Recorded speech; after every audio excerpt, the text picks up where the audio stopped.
a little after 6:30, and therefore it is time for the weekly 10-minute Bible study on Thursday nights that leads into the 1-hour discussion about the Bible passage that I did the 10-minute Bible study on. So you are welcome to join at 7 o'clock. The Zoom credentials will be or are in the description. I can't remember if I've got them in right now or not, but they will be right after the video finishes if they're not already, or look back at the previous week's video to find them. We're looking at Matthew chapter 17, verses 1 through 13 tonight. But before we do, I want to mention that on December 9th, we're going to do a New Life book club on relationship goals by Michael Todd. It is a book really geared at romantic relationships and biblical principles for making those better. But honestly, the advice is good across the board for all relationships. You've probably seen the hashtags on Instagram or something, relationship goals, when someone is kind of jealous of the quality of the relationship with someone else. Not jealous in a bad way, but in a good way, kind of aspires to that. And so that's where the title comes from. But it's not a perfect book. There's plenty to disagree with in it. But the central thesis about the goal, or how to have a great goal about your relationship, whether it be romantic or not, is really, really worthy of your time. So go on Amazon, check that out, or email me or ask in the comments or whatever, because we have a cheat sheet. I have the Blinkist summary. And so you can engage the conversation. But that's going to be in person, December 9th, Thursday night, here at the church. We're actually going to meet in person, 6:30 to 8. If you RSVP for food, we will have food here for you. If you do not RSVP for food, we will not have food for you. And also, you could RSVP for childcare too. We could try to arrange that as well. So anyway, with all that said, Matthew chapter 17, beginning with verse 1, we're continuing through the book of Matthew. And at this point, Jesus is on his way to Jerusalem. He has been predicting his death. He will predict his death again. Eventually, he will be arrested, tried, crucified, dead and buried, rise again on the third day, appear to a whole bunch of people, and the rest, as they say, is history. But so he's been predicting his death. He's been sort of trying to see, he's been in fights with the Pharisees and the religious leaders of the day.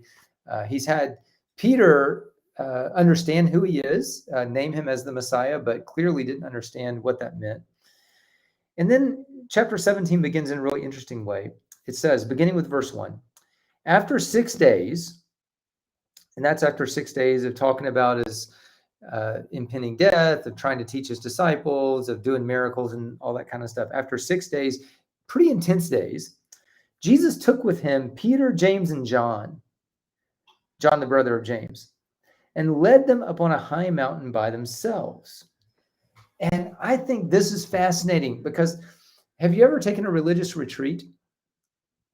That's what this sounds like. It sounds like Jesus says, okay, I'm taking the closest of the close disciples, my best friends, Peter, James, and John, and we're going to get away for a few days, and we're just going to meditate. We're going to go up on a mountain, which is symbolic. The whole passage is figured as in very similar language and tone to Moses going to meet God on Mount Sinai. And so Jesus takes his closest friends, Peter, James, and John. They go meet God on the new Mount Sinai. But if you've never taken a religious retreat before, whether it be like a church retreat or some kind of, there are all kinds of retreat centers around. There's one here in Burlingame called Mercy Center. People go there for spiritual retreats. Usually church retreat ends up being kind of different. Maybe you went to camp as a kid, like church camp or something like that. These are opportunities to have a special experience of God's presence. Often they're done on mountains or in wooded areas, so you're kind of back to nature. And Jesus does it. And I was reading through my Facebook feed recently, and an old friend of mine, a guy named Lonnie Rich. Lonnie, if you're watching this, I love you. Have such fond memories of my time there at the church that you guys are in. But Lonnie commented on Facebook that he and his wife were at a silent retreat. And people gave him a hard time because, you're supposed to be at a silent retreat and you're writing about it on Facebook. Come on, dude. But the idea is to kind of withdraw from your normal routines, put yourself in a place that you might be particularly susceptible to noticing God's presence and God's activity in the world. And sometimes I think those are just really special times for God, and it's cool that Jesus needed that and that he got it for Peter, James, and John as well. So it says he led them up on a high mountain by themselves. And there, the spiritual retreat worked, right? It says there he was transfigured before them. His face shone like the sun and his clothes became white as light. It's like he's in a meditative Zen state kind of thing. And just then, there appeared before them Moses and Elijah talking with Jesus. And, historically, this is to show, for Matthew, this is to show that Jesus is in alignment with Moses and Elijah. He's a good Jew. At this point, he's not starting a new religion. In fact, Jesus never saw himself as starting a new religion. He saw himself as fulfilling the religion that had been revealed and started among the Jews. And so Matthew's making that clear. This event makes that clear. He was transfigured. He shined like the sun. His clothes became white as light, and Moses and Elijah appeared. And then verse 4, Peter said to Jesus, "Lord, it is good for us to be here. If you wish, I will put up 3 shelters, one for you, one for Moses, and one for Elijah." And it's kind of this idea that we're going to mark this occasion. It's significant. We're going to put stones up. We're going to remember. It's a place of worship, a sacred place, right? While Peter was still speaking, a bright cloud covered them, and a voice from the cloud said, "This is my son, whom I love. With him I'm well pleased. Listen to him." It's a very similar experience to what Jesus had when he was baptized, and a voice from heaven came down and said basically the same thing. And it's the supernatural confirmation of who Jesus is. So they're on spiritual retreat. They're on a mountain. The ancients believed that mountains put them closer to God. A little different than sometimes we think of wilderness as being a place that we connect with God, but it's the same kind of thing. And Jesus gets that confirmation. And I don't know whether it was for him, like he needed a reminder. It may have been for his disciples so that they would have that sort of supernatural confirmation of what they already understood or knew, but sometimes you just need to get it again, right? So he gets that voice from heaven. And then it says, when the disciples heard this, they fell face down on the ground. They were terrified. But Jesus came and touched them and said, "Get up, don't be afraid." And when they looked up, they saw no one except Jesus. So the profundity of the spiritual experience, the mountaintop experience they had, it ends. Jesus says, "Okay, we're done here, guys. Let's go." Verse 9, as they were coming down the mountain, Jesus instructed them, "Don't tell anyone what you've seen." So again, Jesus is like, let's keep this a secret. And we talked about that last week.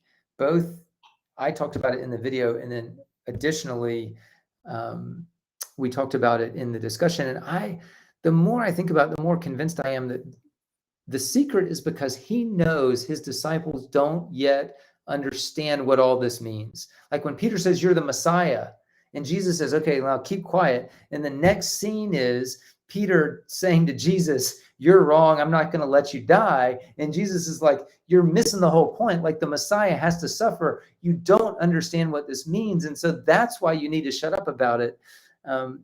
I have mixed feelings about this, but I think there have been times where there were Christians who I knew their hearts were in the right place.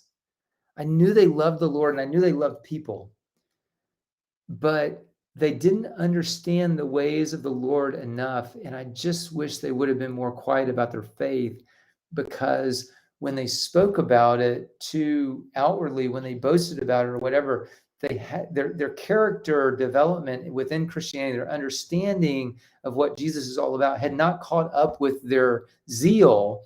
And so frankly, they're spreading misinformation. You see this all the time within Christianity. And so I think that's what's going on here when Jesus says, "Okay, let's be quiet. Don't tell anybody." And then it says, and he says, "Don't tell anyone what you've seen." This is still in verse 9, "until the Son of Man has been raised from the dead." So it's like he's emphasizing the part that they don't get. He's going to have to die. He's going to die. He's going to rise again. So don't freak out about it, but he is going to die. Like there's going to be suffering. That's something that we don't, I think a lot of modern Christians, particularly in the first world, a lot of modern Christians do not fully embrace a suffering Messiah. But what you have to understand, that is so central to what it means to how God saves. In the world, the world saves by being domineering, by being more powerful than the bad guys. Like if you look at superhero movies, they win the battle with evil because they kill evil. They're stronger, they're more clever, whatever. In God's economy, God wins the battle of evil because he loves, even when he's not being loved back. He woos his enemies. He does not kill his enemies. Now, I know that there's imagery in the Bible about good killing evil, but the most fundamental image is Jesus defeating image through death, defeating evil through his death. It's a self-sacrifice that defeats evil. And that is something that we have such a hard time making peace with. All right, we're at the end of our time. Let me finish reading the passage. We'll close, and then I'll meet you back here at 7 for anyone who wants to join or leave comments or whatever. You know the drill. Verse 10, the disciples asked him, why then do the teachers of the law say that Elijah must come first? They completely miss the issue. Verse 11, Jesus replied, to be sure, Elijah comes first and will restore all things. But I tell you, Elijah's already come.